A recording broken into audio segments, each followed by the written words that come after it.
What happens to the urn when it does not go to a cemetery?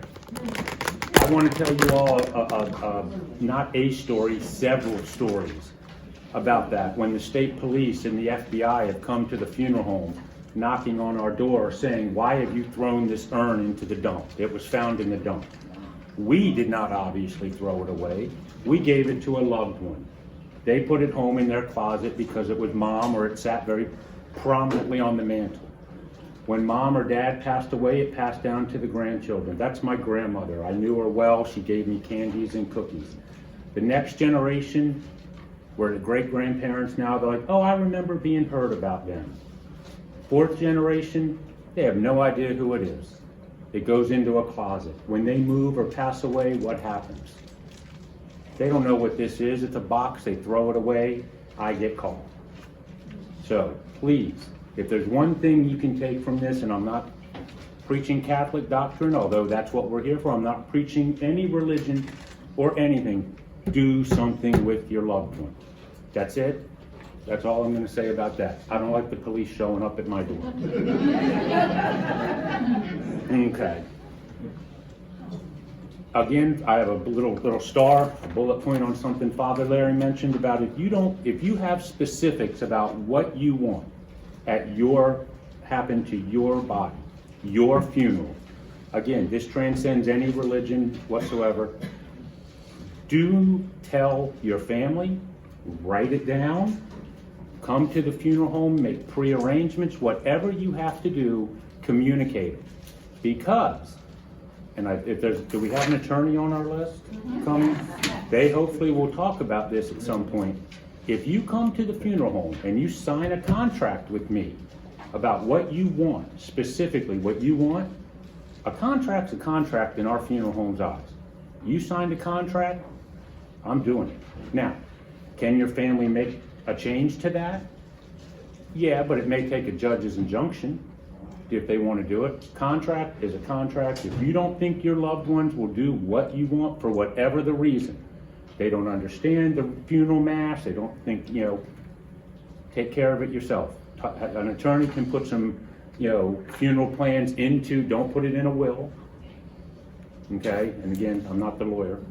But get those things written down, get it communicated, let the people that you trust to handle your affairs know where these things are located.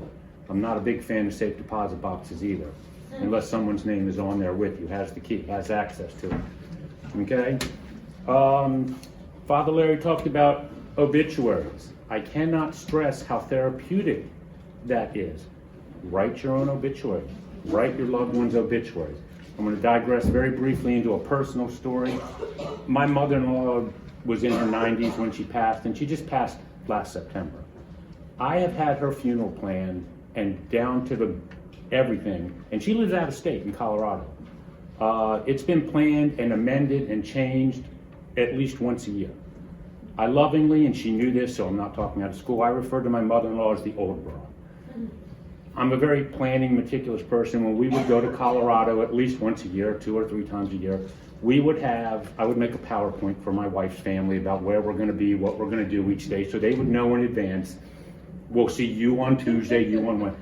Always there was an event planned called the Old Broad's Repast. And she was there, and we'd have everyone over for dinner, and we'd pull the funeral folder out, and we'd talk about it.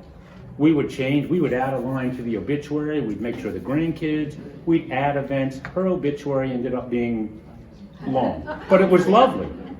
For the last 10, 12 years, we had her repast. We told the stories, we made amends, we talked about music, her funeral plan was done. Now, do I expect you all to be as anal and meticulous about it as I was for it? Absolutely not. But there was great therapy in that time that we spent together as a family doing it. So, I preached on that for a minute. Now I'm going to go to my notes about Gina. Okay, Gina mentioned who, what, where, when to call. She was absolutely right. There's 4 components to planning a funeral. Okay, 4 people's involved in the schedule. The family, obviously, your wishes are paramount. You're number 1. The funeral home schedule has to be in unison with that. The cemetery, the church, and the clergy. Those are the 4 parts there. If I had my way, you would always call the funeral home first. Let us be the hub, and we will be everyone else is out. We will make those calls for you to coordinate. We do not have to be. You can do any of those four in any order you choose. However, the only thing I ask, and I say this only from experience, do not plan anything without making sure with one party, without checking with the other three. Many times families have come to us at the funeral home. I'm sure they've showed up at the church or the cemetery with, the funeral's going to be next Tuesday at 10 o'clock. Well, the cemetery has no knowledge of that. Can they do it? Can I do it? Do I have, make sure the funeral home does not mind shouldering that burden, because we are intricately involved with all of those components. We'll shoulder that responsibility. Come to us, let us reach out, especially when it comes to scheduling these things. I think that pretty much covers what I do. However, Gina's comment about writing a book, yes, many books could be written about funerals. It would be nonfiction, but it would show up in the fiction section. Nobody would believe it, I guarantee you. There were several times I have seen a eulogy stopped on the altar by a priest of this parish. Get up and just, that's enough, stop. We're going on with Mass. Some of you may have even seen it too. So it does occur. Here's the other thing I'm going to say, and I hear this a lot, and then I'm going to just turn my page over and get into the bullet points. Probably a lot of you have said to your family and loved ones, I don't want a big funeral, don't do, just do that, just bury me, just cremate me, etc. Maybe a lot of you have said that. How many of you have been to, whether it be my funeral home or another funeral home, to pay your respects to someone, showed up at a viewing? I've looked around, I've seen many of these faces at viewings or at funeral masses. The question I always ask people is, why did you go? Why did you take time out of your life and schedule to go that evening or to the funeral service the next day? The simple answer I always hear is, I wanted to pay my respects. Why would you then deny that to your family and friends and say, just cremate me? It was important enough for you to do, why are you denying that to your family and friends? Okay? Just put that in the back of your mind. I'm done preaching. Okay. Working with the funeral home. I think I've already touched on that briefly. We are an integral part because we deal directly with St. Mary's, with All Souls, with any cemetery, with the church.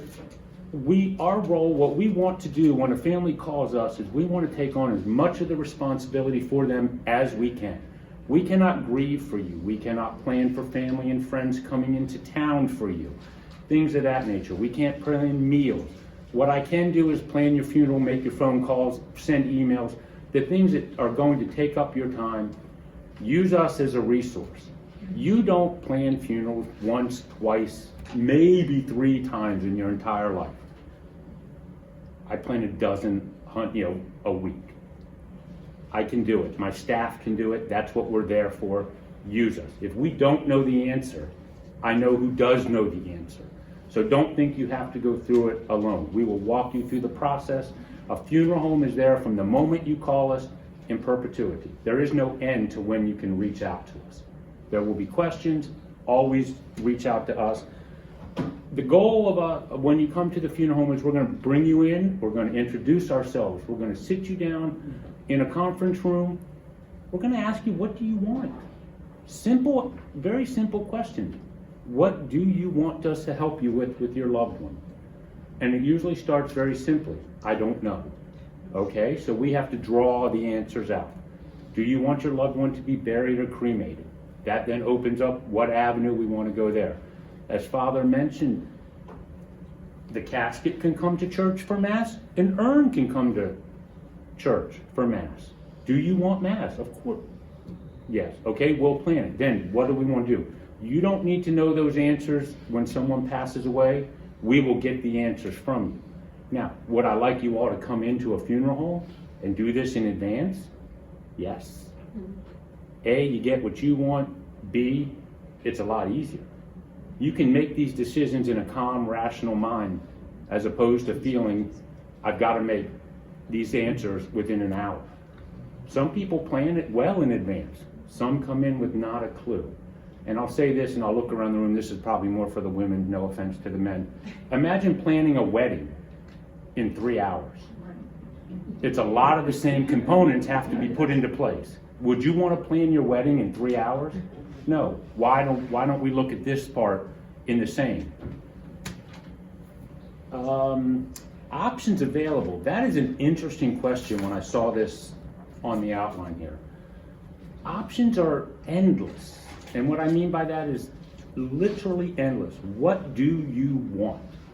If it's legal and it's moral, we'll do it. I probably have forgotten more crazy things on funerals than I can remember. If you want it done, we'll do it. We've done funerals outside. We've done funerals at sunset. We've done, we'll make the arrangements. If it's possible, we'll do it. Care of military and veterans. First call responders and our veterans are very important. They deserve, and we give them the respect that they're due. Again, all of those arrangements, it falls back to our first bullet point. Work with the funeral home. We'll do it. We will set them up. We will make the necessary arrangements. If you're an honorably discharged veteran, you are entitled to a flag for your casket. Even if there is no casket, you are provided a flag that can be given to the firstborn. Firstborn, that's an awkward phrase that the military uses, but they still use it. They don't care whose power of attorney, which is another issue. The first eldest is who they give it to. But you are entitled to honors, to have the flag folded and presented, taps to be played. But again, call us. That's what we do. That's what you pay us to do. You don't have to worry about it.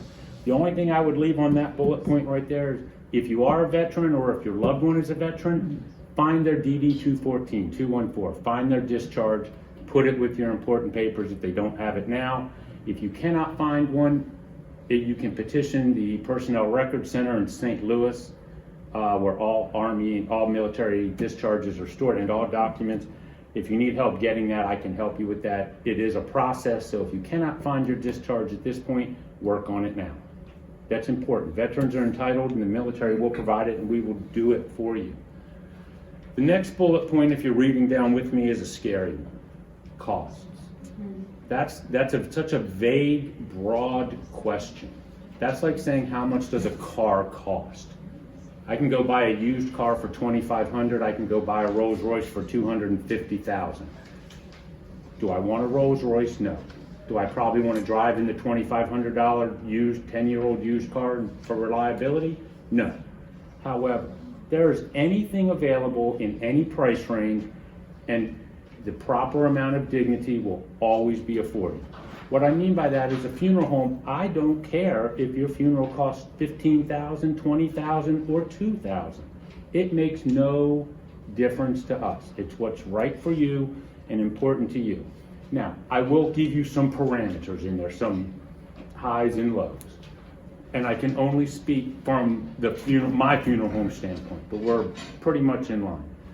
If we wanted to do a traditional funeral service,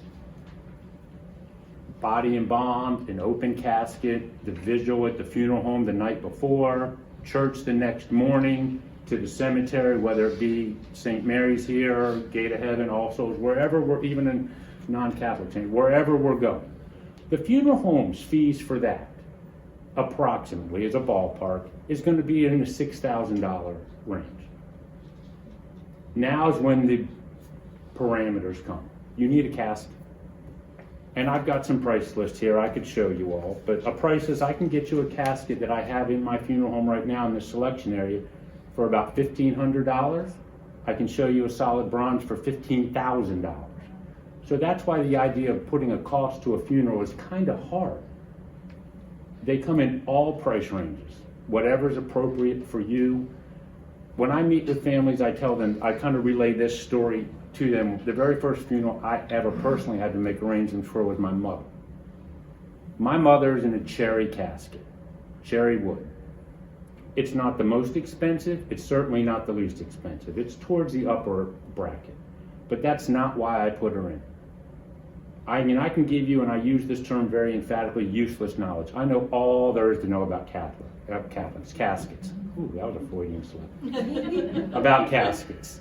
I know I can give you talks on strength, on grain growth of wood, anything you want to know. To me and my family, none of that mattered. My mother's bedroom set was cherry. Growing up, my dining room was cherry. There was cherry wood in our living room. The kitchen cabinets were cherry. I'm not a genius, but my mother had an affinity for cherry. I put her in a cherry casket. That was what was important to us as a family.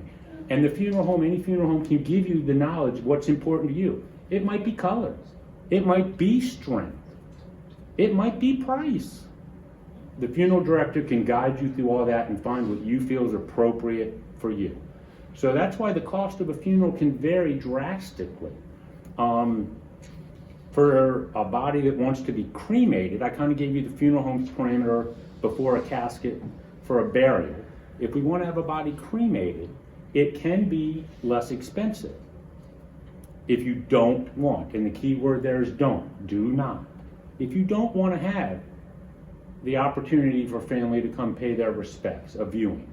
In this case, it could be a visitation or open casket viewing. The body can still come to Mass in a casket, and then instead of going to the cemetery, it goes to get cremated, then comes back to the cemetery, hopefully. It can be cremated in what we refer to as immediate cremation, meaning the body's cremated directly from the time of death before any Mass or service takes place. That fee is going to be in the under $4,000 range. So that'd kind of be the lower parameter, and then the upper one, there really is no limit. Now, at our funeral home, we're approximately about 50% cremation of families that call us. Of the 50% that get cremated, though, over half of those still do an open casket visitation, give their friends and family the opportunity, like you go to the funeral home, to pay their respects. And then instead of burying a big box, the body's cremated and we bury a small box. So that is an important factor to consider when people say they want to be cremated. And don't get me wrong, as a funeral home, we don't dislike cremation. Just like the church doesn't we just want you to do what's right for you. We don't want you to skip any of the steps. There's a reason funerals, and I know I'm the dinosaur amongst the funeral profession is changing. Everybody wants to do hydrolysis, acclimation, return to compost. There's a lot of everything wants to be new. We don't want to do what's old. There's a reason things have lasted for hundreds of years. Don't you think that during those last couple hundred years in this country alone, forget our European, that they've been longer than that there have been a late 1700s version of composting? There's always something new. I'm not opposed to them, but we keep coming back, people of faith, to the rituals that get us through. And there's a reason for that. There's healing in it. You lose all that if you skip the steps. Grieving, as hospice I'm sure touched on, is a process. There are steps. The funeral is a large part of that. That's the only thing I really kind of feel about that. I have no problem with these other forms, and this is the word you want to think about, is disposition.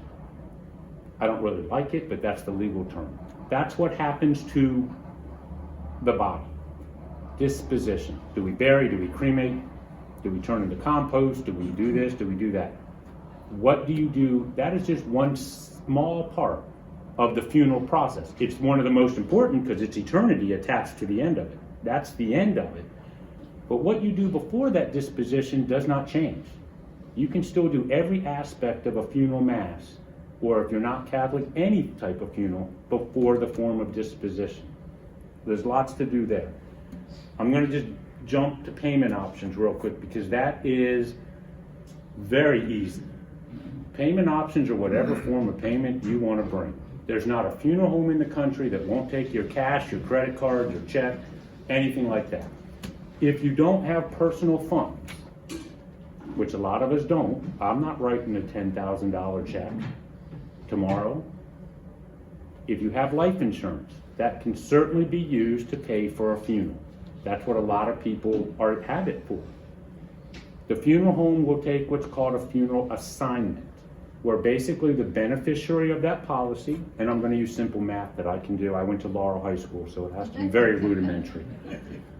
If you have a $10,000 funeral policy and your funeral bill to the funeral home is $5,000, you will sign a form, what's called an assignment, where you authorize Transamerica, MetLife, whoever the insurance company is, to pay the funeral home their bill of $5,000, and you pay me, the beneficiary, $5,000.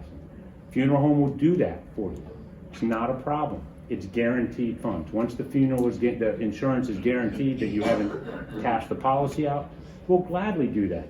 The role of the funeral home, our goal is we don't ever want to put anybody in any sort of financial burden. I'd rather you buy the least expensive funeral out there and still put food on your table or not even worry about it. We are a for-profit business, I'm not going to lie. We need to make money to stay open and operate just like everyone else. But the idea of anyone feeling stressed about paying a funeral bill should not ever enter your mind. The amount of respect that you can give your loved one is not tied at all to the bottom of a funeral contract. And some people feel it is. Some people are obviously, oh, it's the last thing you'll ever do for your loved one. No, not at all. Prearrangements. I love prearrangements. Love it. If for no other reason, your wishes will be followed. Just that simple. It takes the burden of your loved ones from having to, what would mom want? What would dad want? Do you think dad would like this? Or is it easier to walk in and tell the funeral home, my dad said he makes prearrangements and I've got this folder, and we pull it out and go, yep, he wanted this. There's no stress.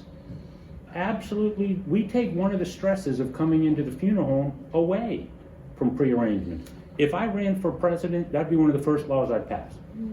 You want Social Security at 65, 62, whatever? Show me you've talked to a funeral home or you've got some form of disposition. What's going to happen to you? Then we'll give you your benefits that you're entitled to. But that's his personal experience, why I feel that's important. There are benefits to you, and I'm going to give you the other side of the fence, to the funeral home, if you wanted to prepay your funeral arrangements. Benefit to you is, and to your family, obvious. There's no financial burden moving forward. Your family doesn't have to worry about it, etc. The benefit to me is the funeral home owners, I've got a customer. I've got a family that's trusted me now. The other advantage to you, the family, and a true disadvantage to me, the funeral home, is if you were to walk into a funeral home today and make funeral arrangements, and I'll use that very simple analogy we did before, you pre-plan and prepay a $10,000 funeral. 10 years from now, 15, 20 years, whenever you pass away, my prices have most likely gone up because our costs have gone up. So that funeral now would cost your family $15,000. Easy numbers. Who knows what inflation will be. But your family's not paying anymore. I'm guaranteeing I'm going to give you that funeral for what you paid today. Simply the way that works is we'd make a life insurance policy for you or a trust. Any interest that policy earns over those X number of years is what helps cover the inflation. Now, it's gotten a little better in the last year, but interest has not kept up with inflation. I'm taking a huge hit right now, but that's all right. That's neither here nor there. It's more important that you do it. As I was explaining to one person earlier, they asked, if you ever did make prearrangements with a funeral and prepay, except for one circumstance, which we can talk more into detail, that money's yours. It's always yours. You want to come back and cancel it for whatever reason, we cash it in, the money's yours, whether it's trust or life insurance. You end up moving to Florida to Arizona, that policy can either follow you or again, you cash it in, go make a policy there. You hit hard times and you need your cash back, etc. Money's yours at all times. It's never the funeral home's money. That's not only our policy, that is law. Yes?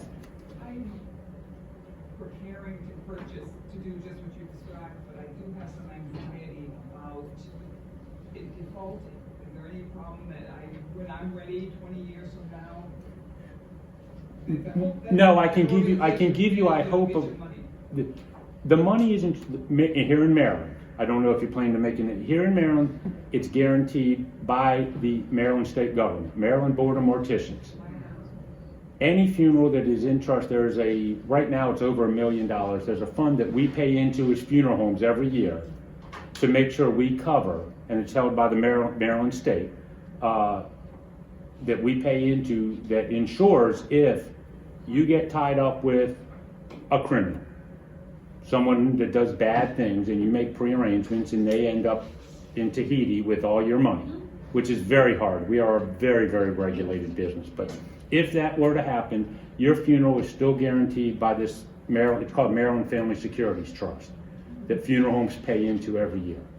Now, there has not been one of those cases in Maryland in over maybe 8-9 years now, which is why the trust is we're close to almost $1.3 million, almost $1.4 million in it.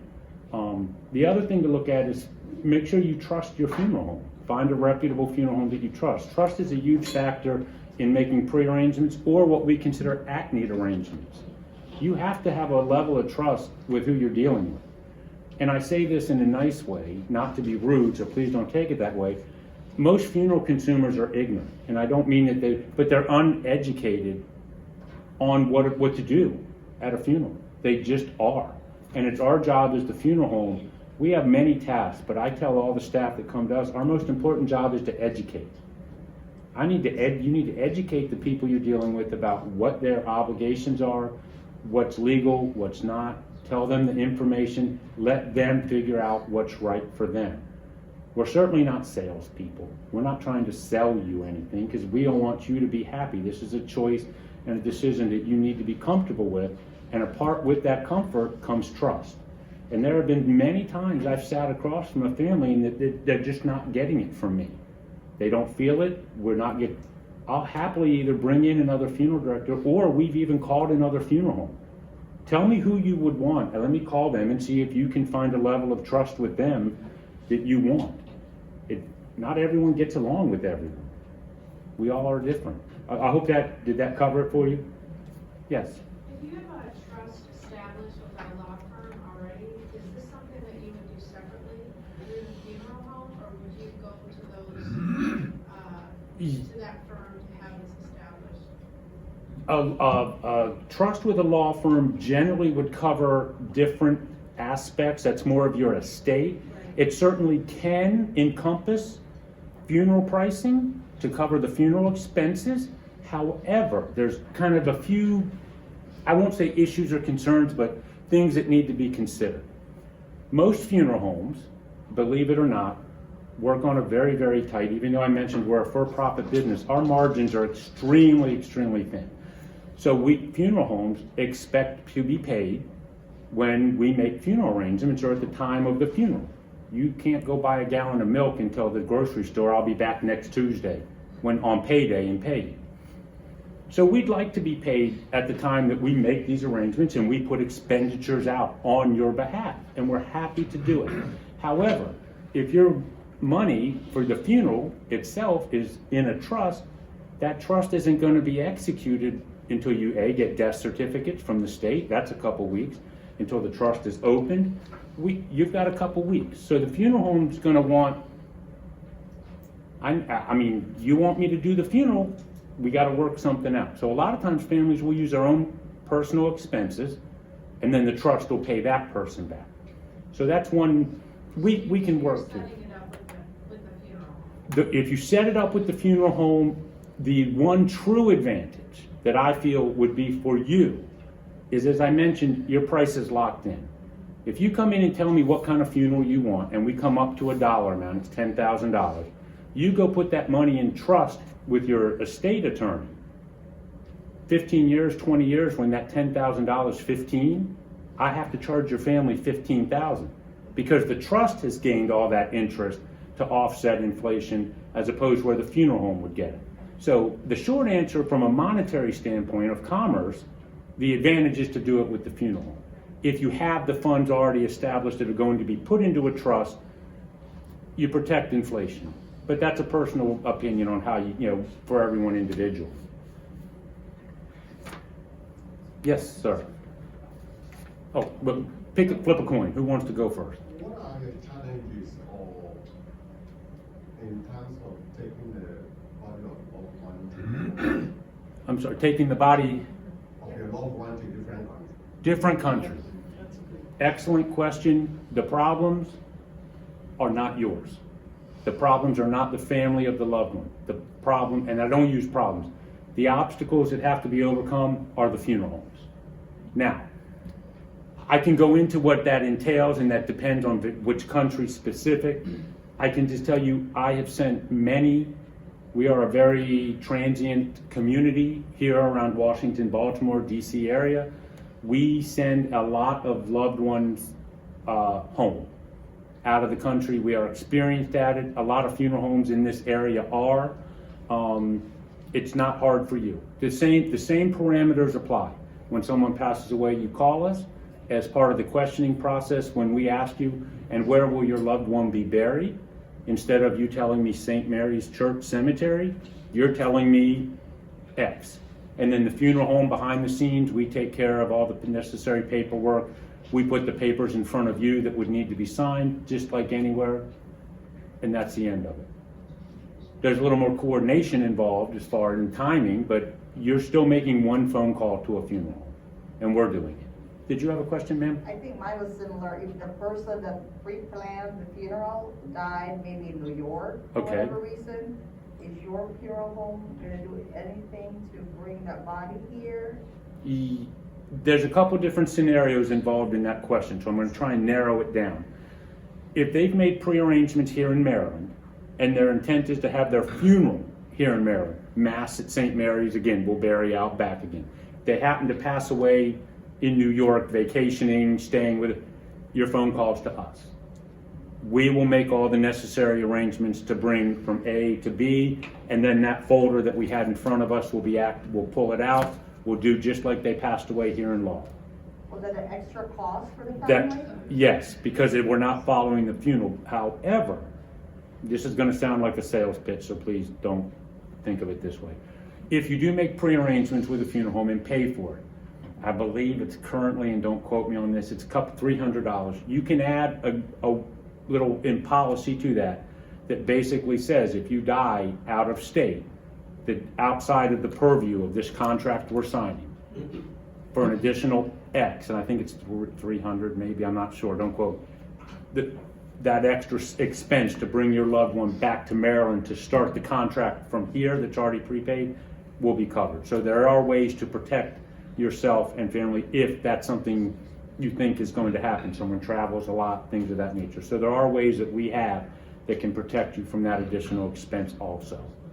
One more thing, can somebody rearrange the funeral and have no cemetery, like they haven't bought a lot Yes. of cemetery yet?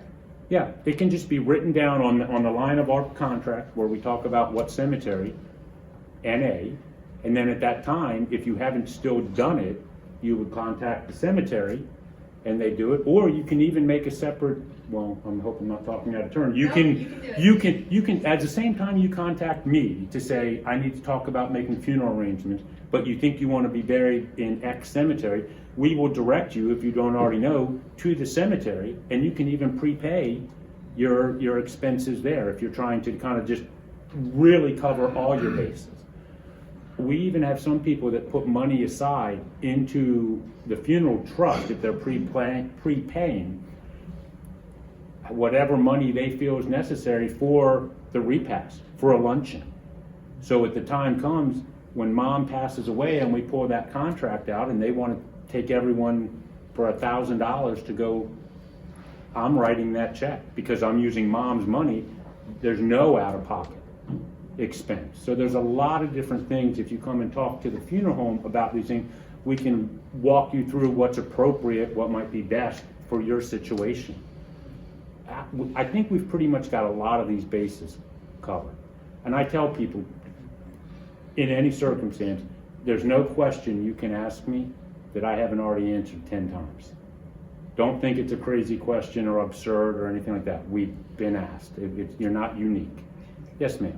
How would the body be transported out of state at approximate cost? Would it be by car? That really depends. And the answer to your questions, car, train, plane, yes. Depends on the circumstances. For instance, if you were going to a friend of mine's funeral home back to Punxsutawney, Pennsylvania, I'm gonna drive. It's not, if I'm sending you to California, you're getting on a plane. Now, have we had bodies driven out that on very far distances under special circumstances? Yes. I had a woman, we had to fly to Nevada, we were gonna fly to Nevada, and when we told her daughter, explained that to her, she was like, oh, no. Mom was afraid to fly. So we arranged to drive Mom from Maryland across the country. So that's why the answer to your question is, how would they get there? Whatever is the most appropriate measure. And arrangements would be made at the burial site to have the body be received? Out of state? Yes, ma'am. If they pass away in Maryland, again, call the funeral home. We will be your point of contact. We will reach out to the other funeral home out of state to make the arrangements to receive Mrs. Jones. We'll make the arrangements with the cemetery if we're going straight to a cemetery.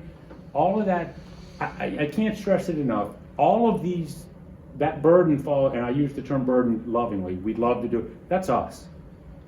We don't want you to have to worry about those kind of details. That's what we're here for. I'd like to say that's what you pay us a lot of money for, but when we break it down by hour, it's really not a lot of money when I think about it. Someone else, did you have, yes, Yeah. ma'am. If you opt for a direct cremation Mm-hmm. and have an urn, Yes, ma'am. can you have that urn and still have a vigil? Yes. Yes. You can have we can have a vigil, a visitation, whether it be at the funeral home, your personal home, wherever you want people to gather and pay their respect. Whether the urn is present, if you've already been, if the disposition has occurred, whether it's just a photograph and disposition has already happened. It can go in any form, pretty much any order that you feel is appropriate. But yes, we have, at the funeral home, we do it, I'd like to say, well, probably about 70% of the time, where there will be a vigil. And of those 70%, as I mentioned, sometimes there's a picture up front instead of a casket. Sometimes the urn is present. Sometimes we'll go to the burial in the morning with the immediate family. We'll go to the cemetery in the morning and then come back to the funeral home for 2 to 4 and 7 to 9 the same day for the family, because that's the order that worked for them. The answer to your question, and most of your questions again, is yes.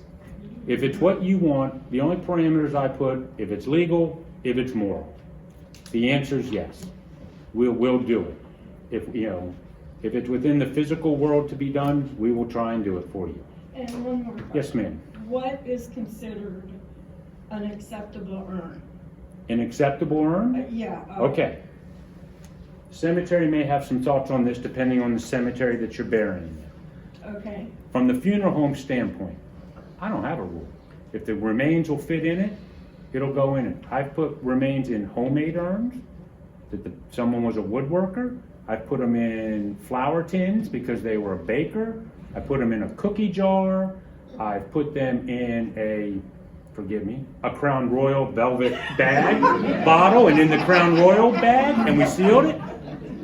It can be, there's no real rules to this from the funeral home standpoint. Now, if you wanted to bury that Crown Royal bottle and bag at the cemetery, that's between you and the cemetery.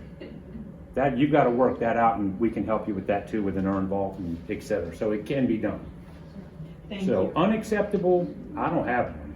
There's no rule there. As long as they fit. That's the simple rule. I'm not a big fan of, and this speaks to where we are here, of splitting the urn up. And I know we're kind of, I'm preaching to the wrong crowd here, because that's not your way to do it. But I like to leave the urn, the remains intact. I don't like a little of them sitting over here and a little of them sitting over there. Some of them in tattoo ink on someone's back. Don't do it. I know I'm getting close to my end of my time. I didn't bring it up. There's a couple funeral planning guides that the funeral home puts out If you want one, I can certainly get more, and I'll just kind of run through the contents of what this book talks about. Now, this is what we put out as a funeral home. It's not basically just Catholic, kind of obviously, it's universal. But by the time you get through, chapters 1, 2, 3, and 4, which is about our funeral home, that's our sales pitch to people. Get into planning a funeral. It actually talks about kind of what we've talked about here. It talks about pre-planning. It touches on a lot of the things we talked about briefly here. How would pre need help? It touches on those facts. What's the benefit to you? Everything in life, and if anyone's here ever been through any kind of sales training, which I do not approve of in my industry, but there's a technique called FAB, feature, advantage, benefit. You explain what the feature of what you're selling is, what the advantage is to the person, and people buy the benefit. That's when they decide if they want to make a purchase. That's a sales technique, but doesn't apply. But what I'm getting at is the benefit. That's where it talks about the benefit. It tells you why it's important to you. It's not a sales technique in here, but that's your benefit. Why is it a benefit to you? It talks about life insurance, pre-need. And then it even goes into going through grieving, etiquette at the funeral home. It's just a good little resource guide that we've put out, and I wasn't expecting quite this many, and so I can certainly get more for people if they want them. Was there, yes? Are you a chain or are you independent? We are family owned and operated by the Donaldson family. The surviving widow of the person that started the business in 1931 still lives upstairs in the building. Her son is technically president of the company now, and his son is in the business now too. So we technically have 3 generations in the building with us at all times. So it's just you. Yeah, there's just us. And we are truly family owned and operated. It's not just the same. Thank you. I'm gonna cut you off. Yeah, I know. But you're gonna be here a little bit? Yeah, I can stick around if anyone has So you'll be particular here questions. For questions? Yeah. Can Thank I you. just make this comment? Of course. Well, You that's up helped to- me, I don't know if I can say this without crying. You helped me move my husband from North Carolina to here. And you guys did a wonderful, wonderful job. We always appreciate hearing that, and I hope it gave you comfort. I had a lot of issues about getting him from there to here, and you did them all. Again, that's kind of what I've been saying. Call us, we'll try and burden as much of any of that responsibility as we can. Thank you. All right, thank you very much.